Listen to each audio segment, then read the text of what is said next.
Good afternoon to all. Welcome to Well Rehabilitation Network. My name is Ansar, PT therapist, Well Rehabilitation Network. Today we are discussing about the ABA therapy, how it's affecting the kids of autistic. So the ABA therapy, what the most we use reinforcement.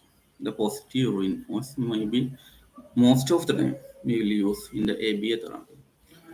So, what is reinforcement? Reinforcement is simple that we are reducing a undesirable behavior and improving a desirable behavior in kids by giving reinforcement. So here there is two type of reinforcement. First one is positive reinforcement and second one is negative reinforcement. Here we are mainly using is positive reinforcement. Positive reinforcement means a person or or a parent or caretaker or therapist giving a reward to the kid when the kid is doing a positive desirable behavior. The simply what we say that when a kid is doing a good behavior, we are giving a reward, a happiest thing to the kid.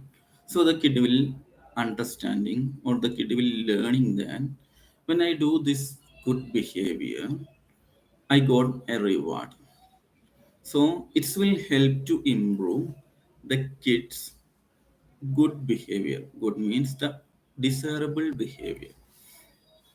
So this method we can use in the ABA mostly, and it's also used in the case of parents also. What I mean then, when your kid is doing some good behaviors or starting to do a good behavior, we are giving a reward or reinforcement. This is the main thing in the reinforcement, positive reinforcement. Okay. And with when or where we use this? The mainly what where we use in the type of activity of daily living, like toileting, eating, like this every ADL aspect and verbal or non-verbal communication and other ability when the kid is improving or the academic area when the kid is more efficienting or more improving, we can use this. And the other thing is then what are the reinforcement, what are the positive reinforcement we want to give the kid. Positive reinforcement is mainly two type. First one is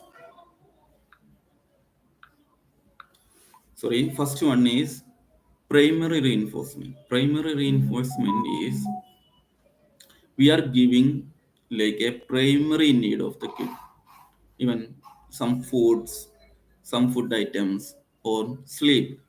It's also a primary reinforcement thing. And the second thing is secondary reinforcement, like some toys, gift, or some verbal or non-verbal appreciation to the kid. It's also a positive reinforcement. So these two type of reinforcement we can use the kid when the kid doing a good behavior, when the kid is doing starting to do a good behavior. So in a therapeutical way, when we'll explain, we doing making to do the kid like in a eye contact or doing a comment following or doing an activity with the kid to improve some behavioral aspect. When the kid is starting to do in a positive way, we are encouraging the kid. Why? By giving some reward like appreciation or some sweets or some other gifts, type of gift like that.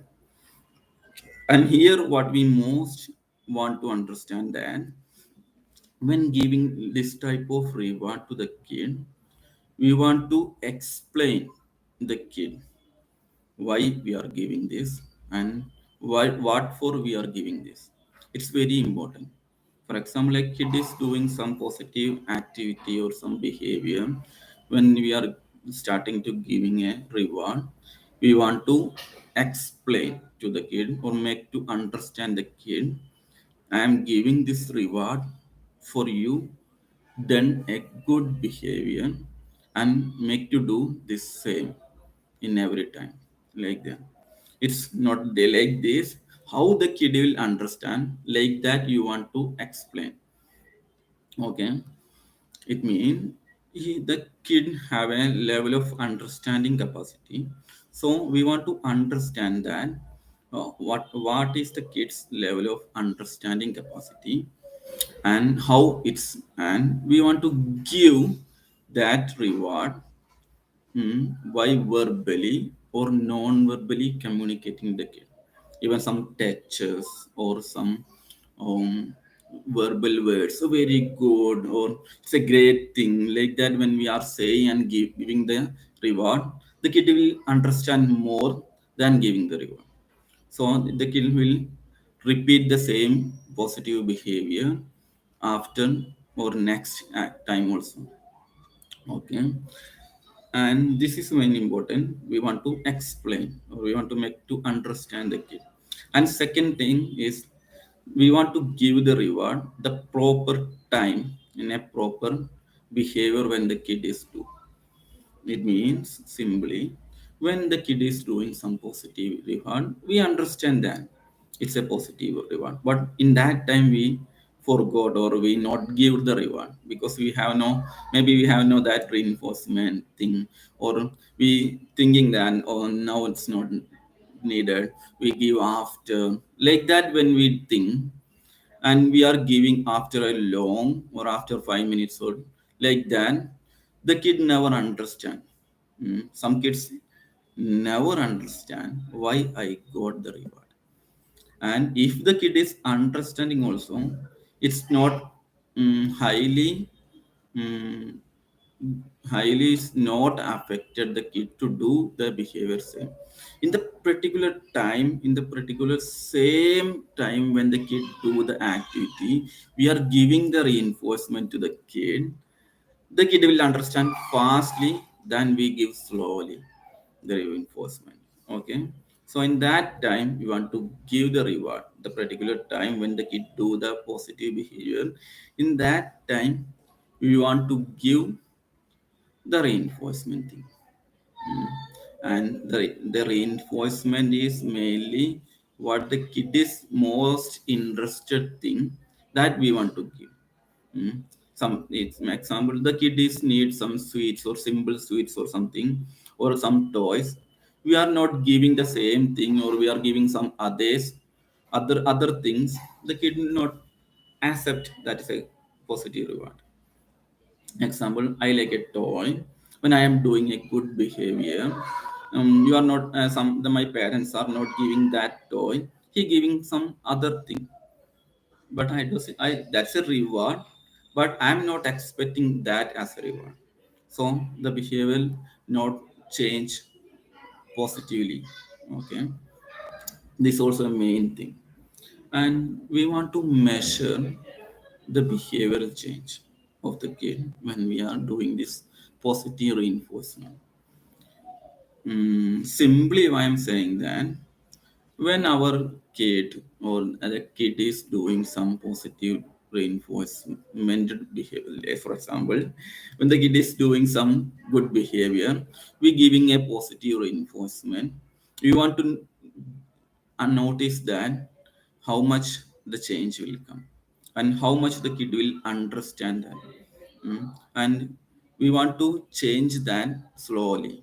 Okay, some kids not understand fastly because their level of understand is very less. So we want to know that, and we want to change our method of giving reinforcement. That's the main thing. So the measurement of the reinforcement when we are giving, what the change of the kid when we giving reinforcement is, want to mm, mm, measure or notice when we are giving the reinforcement. These are the main thing. And there is a easy thing what we do in the ABA therapy is ABC method. ABC method or ABC model. What is ABC model means? ABC model is a main thing that we are giving reinforcement. It means that antecedent, behavior, consequence. So when the kid is doing some activity and what the what the need the kid to do is an activity that we want to notice. And second thing, and the what the behavior the kid is doing positively or negatively, what the kid is doing behavior we want to notice.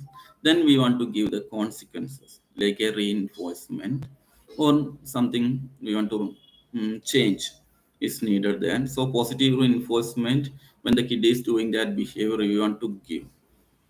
Okay, so these are the main thing. So why we are giving the positive reinforcement is mainly we are want to increase the desirable behavior of the kid, like in any aspect, like in the case of autistic kids, eye contact, comment following, sitting tolerance, waiting time, and some more other cognitive level improvement and eye-hand coordination.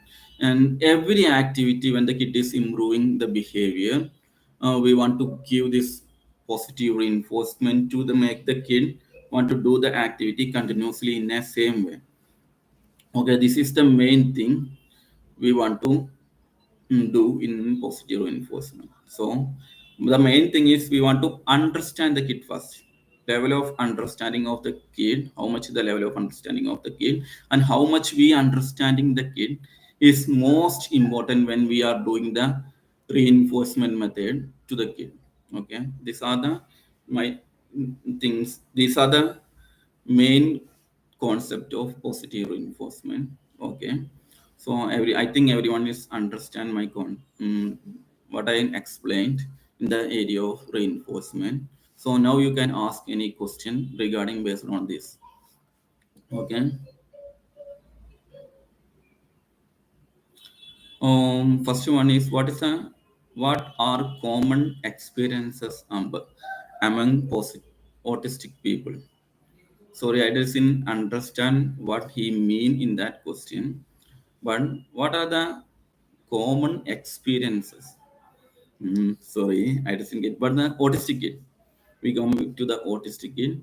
The autistic kid are a behavior is a restricted or repetitive pattern of behavior or interest or a or the kid have lack of social interaction and communication. These are the main criteria or main symptoms of autistic behavior.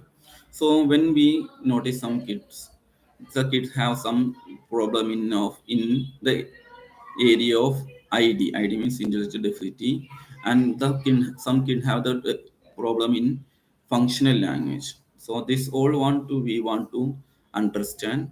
Based on that, also we want to schedule the reinforcement.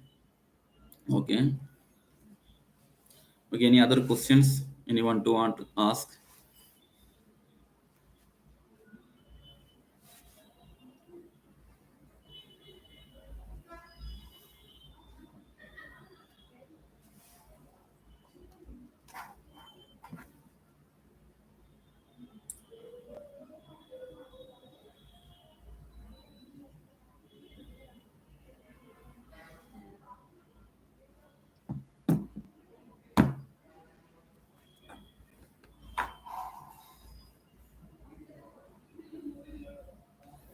Okay, tell me about echolalia.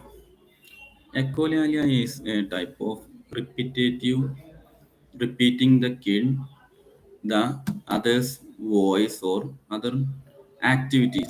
So most of the thing is echolalia is speech. In the part of speech, the kid is repeating what we are saying to them. The echolalia is mainly three or four type. First one is they are directly repeating what we are saying. For example, I'm saying hello, the kid is repeating hello. When I say what your name, he is also repeating. What is your name? This is one. Second one is the kid is watching TV or mobile. This is a type of echolalia. So like this, the echolalia is mm, very different aspects of echolalia is there. So we will mainly notice these two type of echolalia. And in this reinforcement area also, we want to reduce when the echolalia by improving the kids communication level. We want to give reward.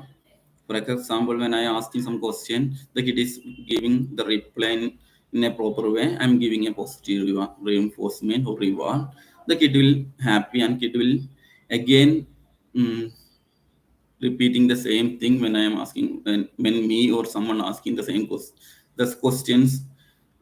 So he will reply because he got a positive reinforcement or he got a happiest thing. So he will definitely he will think to repeat what we are asking. The answer he will repeat.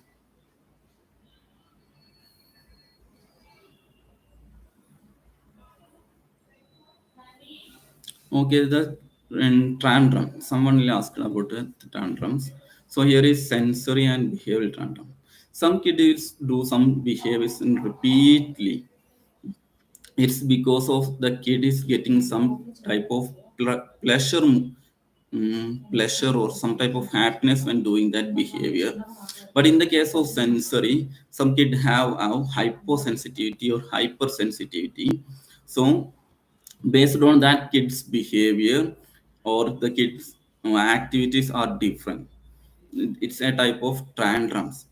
So that kid will change their behavior drastically. When the kid have hyposensitivity will come or hypersensitivity will come. And the behavior in area also, some kid have most interest to repeat something, or they are lack of interest to do something. Sensory is a behavioral problem. Here, sensory is not a behavioral problem. It's mostly coming in the area of OT. So there is sensory integration therapy. Some can have hyposensitivity or hypersensitivity in that area of touch, smell, every five sensations they can have that. So we want to be minimize that by doing sensory integration therapy. It's a part of occupation therapy.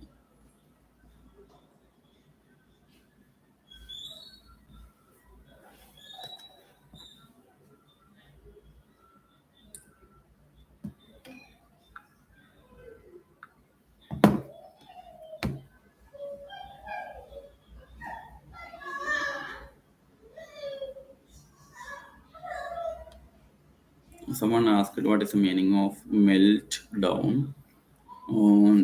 Now I am. I want to be make to understand that also. Why I want to give the clarified answer. I want to be understand more about that. Then only I can easily give to the answer. Otherwise, it will be not a good answer. So I will answer my live session. Definitely, I will notice that, and I will answer the next my session.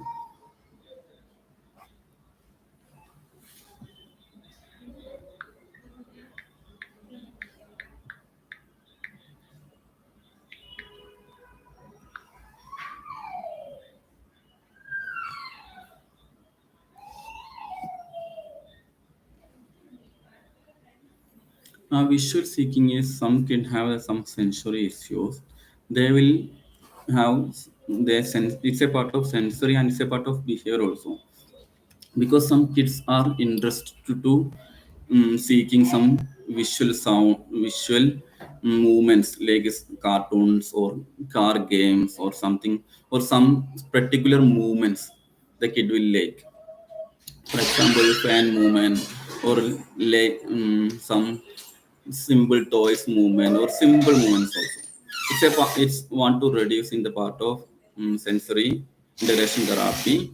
And whether kid is doing more based on their behavior, we want to focus that on in the behavioral therapy also.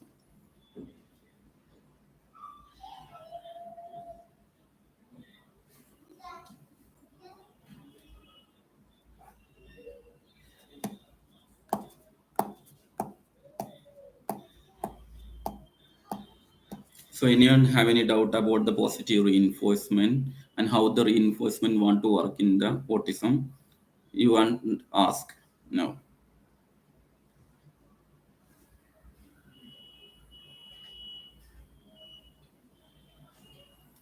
Yeah, someone asked, said that my kid is not responding when asking question. So some kids are lack of distractions and lack of interest. Most of the kids have lack of high distraction. In the case of autism, most of the kid is high distraction. For example, on kid, when we are in making to do some activity or something, he's continuously looking somewhere or he's not giving correct response to you. So we want to shape that behavior by giving reinforcement also. It means that when the kid is coming to interact, when we are doing some interest activity with the kid is observing or the kid is engaging to you. You want to give a reward, and you want to make to understand the kid. This is a reward like that. Then so the kid will come again to you while when you are doing some activity. It's not it's not happen fastly. Slowly it will happen, because the understanding level of the kid is based on the understanding level of the kid is changing the kid behavior by giving reinforcement.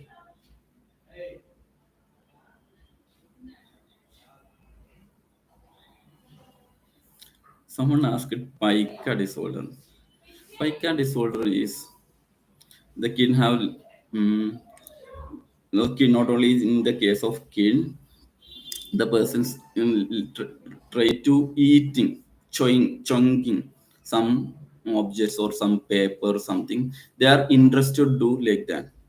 Example, they will like to take some papers and then trying to chunking and try to eating like that. Say continuously when we are doing this, and it's a type of disorder, and it's want to affect that person's social, personal, occupational area. Hmm. Example, it's want to affect when the person is doing it continuously. It is affecting his performance in a work. It is a part of disorder. How to improve eye contact? There is a different type of methods in to improve eye contact. The main thing is we want to make supportive play therapy to the kid. Sorry, supportive play. Supportive play means when we are starting to play the kid like a ball or up and down like that, something we are doing to the kid want to and interested to participate with us. For example, when we are playing with the kid, gradually, the kid will play with us. So in that time, when we are focusing on the kid in the area of eye contact, we are doing some spatial expressions or communicating with him. He will gradually, he will come to observe you, your face and your movements. Like that, we can do easily. So first main thing is we want to play with the kid. We want to play in a positive way to the kid. It is very important thing. The kid will like be more. Kid will interest to interact, or kid is very happy to interacting with you. It's very easy to change the kid fastly. Okay.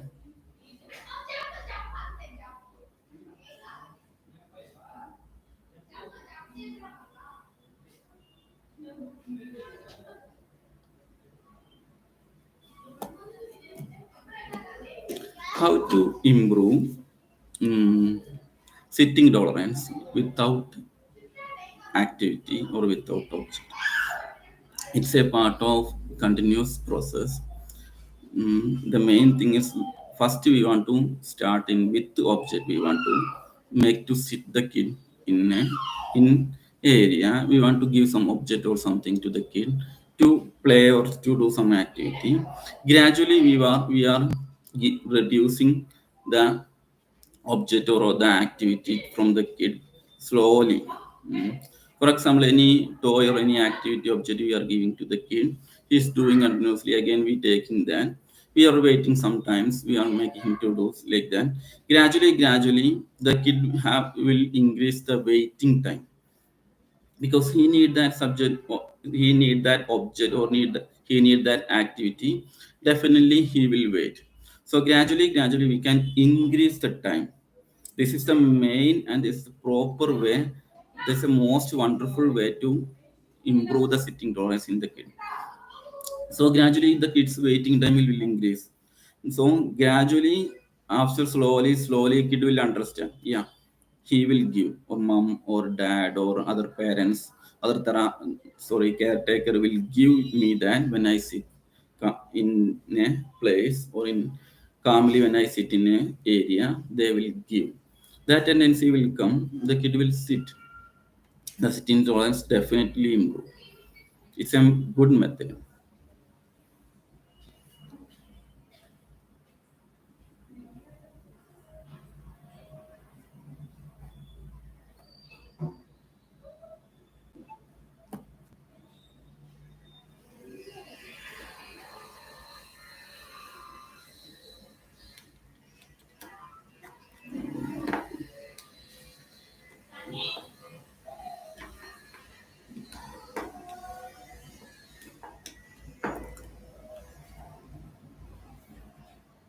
Okay, we can wind up the session.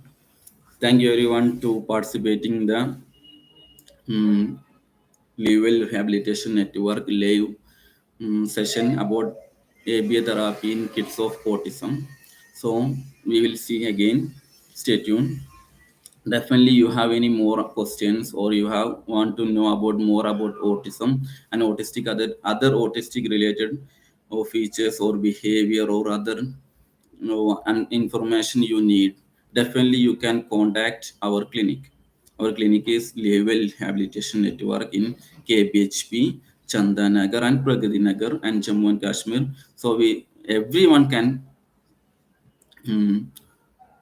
can contact or communicate with our expert and our clinic to understand more about the autism on any other child disorders. You can easily contact us. Okay, so thank you for everyone to participating this. I'm Ansar, behavioral therapist, Level Rehabilitation Network.